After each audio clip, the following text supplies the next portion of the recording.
Greetings, my Legionnaires, and welcome to another episode of Mono e Mono, where we take some superheroes or some supervillains, or both superheroes and supervillains, and put them in the pit together to fight to the death. Joining me, as always, is my, fight night companion. This is Joe Lever. Joe, how's it going? Oh, going pretty well, Jimmy. How are you? Really anticipating a good fight tonight. We got a great fight tonight. And Joe, if you do the honors of please telling us who's duking it out. Oh, all right. Let me loosen up the vocal cords here. All right. In the green corner, standing at 9 feet tall, and a staggering 1,500 pounds, we have the Hulk. In the black corner, weighing in at a monstrous 700 pounds, and standing at 7'6" tall, the slimy, drooly, sleek Venom. There we have it. Two devastatingly terrifying opponents. The Hulk's 9 feet tall, huh? Wow, that's incredible. Anyway, so for those who aren't familiar with how we set up our fights, here's how it works. Picture the bottom of the Coliseum, like you'd see in Gladiator. Just chop off the top of it, just that. We put an iron cage, well, like a super adamantium vibranium cage so they can't break out over the top. We just have our two opponents fight it out. We have some rocks in there, but they can't really hide. They have to fight each other. Otherwise, we'd probably put these two boys in maybe like New York City or something, but the collateral damage alone would be probably somewhere akin to, I don't know, the Avengers film, like the incident where the Chitauri broke through. Anyway, yeah. Joe, we have a lot of powers for both these guys. You know, the Hulk, we think first and foremost of strength, you know, being strong enough to basically do anything he wants. His strength is proportionally tied to his anger or mental state. So the angrier he gets, you know, the more powerful he does become. But he has a lot of other abilities too. One of them being able to like breathe underwater or in space. He can regenerate limbs and stuff like that. And his skin can also be pretty hard to pierce as well. And then Venom has a whole host of things. He's basically Spider-Man, but like ratcheted up a bit more, a bit stronger than Spidey. Kind of has a Spidey sense, but has webbing of his own with his tendrils that he can kind of morph and shape, and he can also use them kind of as like fourth and fifth and third arm, you know, like you just gotta shoot them out and do that, kind of rip people apart. But do you have any, do you think that there is a clear winner here, or do you think this fight would go on for a bit? Because I think it might go on for a little bit first.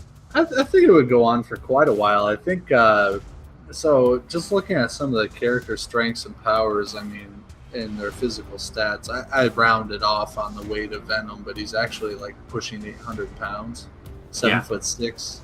He can lift over 25 tons. Is it 25? I don't see. I got 11 tons, but it could be 25. You know, after a certain amount of tons. I mean, how can you ever say one thing is confirmed or not? This is exactly, yeah, for sure. We can't talk to him. I mean, we could say he's been known to lift up to 100 tons easily on a good day with the wind at his back. I don't know, but I'm looking on some character stat website actually. But anywho, they're saying like you can lift 25 tons as Venom. Apparently 75 or less tons is anti-Venom. He can increase his strength when he bulks up. I don't know if the people who write this stuff actually know how much weight that is. Yeah, it's a lot of weight. And anti-Venom, that's a lot of weight. That's like a whole building. Yeah, but strength alone, obviously, not the biggest factor. Not the biggest factor. Yeah. I'd say Venom probably is a better fighter than somebody like the Hulk. The Hulk can kind of fall back on a lot of those things like the healing and the strength, whereas Venom has had to learn to fight somebody like Spider-Man, who's so kind of agile and so hard to sometimes even pin down regardless of Spidey sense. But I really think the beginning of this fight and the middle part of this fight is Venom kind of like swinging around, really messing Hulk up, and if Hulk tries to hit him, he has his own kind of Spidey sense that he's going to dodge out of the way and do that kind of thing. But, ultimately, I think that Venom would be that guy, or that character, if you will, that'll be elusive, light on his feet. Although he's big, he's just going to be too quick, I think, for the Hulk really to get to grab him and pin him down, so to speak. I think he's too elusive. With enough space, he can kind of run the fight on his own watch. So, Yeah. But there's this whole factor of, okay, what does Venom have in his arsenal of abilities to really tango with Hulk? And you can only outrun the guy so long. Especially in a caged arena too. It's eventually you're gonna have to turn and face the guy somehow, some way. How do you get it? How does Venom get it to a point where he can turn the tide on Hulk? Yeah, that's where the problem lies. And because Hulk isn't an intelligent fighter, I think it would take him a while to get to this, but I think eventually Hulk gets angry enough and maybe uses that like thunderclap, that sonic clap, which is one of Venom's weaknesses, that and fire. So I think, at some point, he gets a point blank one of those off, just kind of just collapse right in front of his face, and then Eddie Brock, it might just be Eddie Brock there standing, like the Venom symbiote might be like on the wall, and Eddie's like please no. But I think Hulk takes it in the late game. I just think it's a little bit of time before it gets to that point. I think it's a really fun fight, and the cool thing is each of these guys can take hits from the other one. Like, I like to see Venom backhand the Hulk across the thing, and then Hulk just gets angry and whips a couple of rocks at him. Venom does like a spin dodge between that, and then Hulk just tackles him. Just starts punching him in the face, and then Venom whips the tendrils out, picks him up, throws him off him. Like, this could be a really good brawl, but I think inevitably, I think Hulk's gonna take it. Well, I don't know. Yeah, for sure. And I kind of wonder, does Venom have anything that would prolong this even more besides his elusiveness? Would he be able to, he's got the tendrils. He can also set up a sort of, similar to Spider-Man, he's got the web ability. Would he be able to set something up that would restrain Hulk enough for enough time for him to land some good hits? Maybe a few punches to the face, but I don't think he's gonna. Even if he does penetrate his hide, I think you'd really have to do something incredible to defeat the Incredible Hulk. Like, you'd have to run him through with those tendrils, and really, you'd have to chop his head clean off. That might be really hard to do, and it would be hard to keep him restrained because any amount of tendrils that you put up to restrain him, he's just ripping out of him. Yeah, I mean, you'd have to fill that entire cage with tendrils, and then figure out, okay, how are you going to lop his head off? Yeah, you have to There's cocoon no him. weaponry here. He doesn't have any weapons at his arsenal. He's just got kind of his abilities to roll with, and he's more of a brawler than anything. Intricate brawler.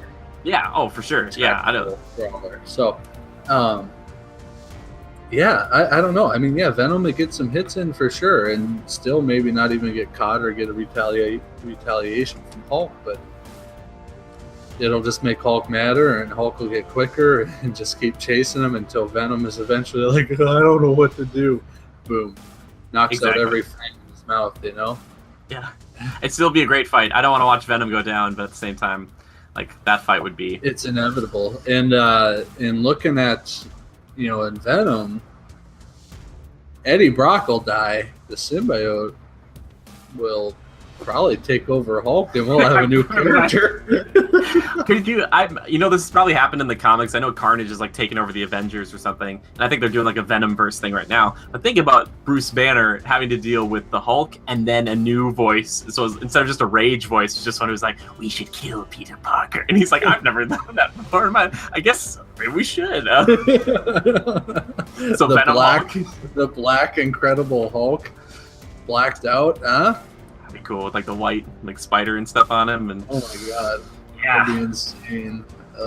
Eddie Brock's a dead man probably either way. Probably not going well for him. All right, well, a cool fight. And if you're interested in seeing more of these, we did one before. We had Spider-Man versus Nightcrawler, which is kind of a fun one as well. That was a good one.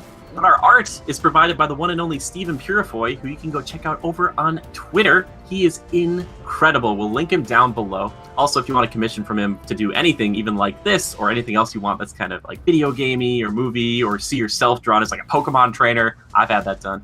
It's really good. He's very reasonably priced, so please go on over there. Tell him Jimmy and Joe sent you, because he's just such a wonderful person for doing that.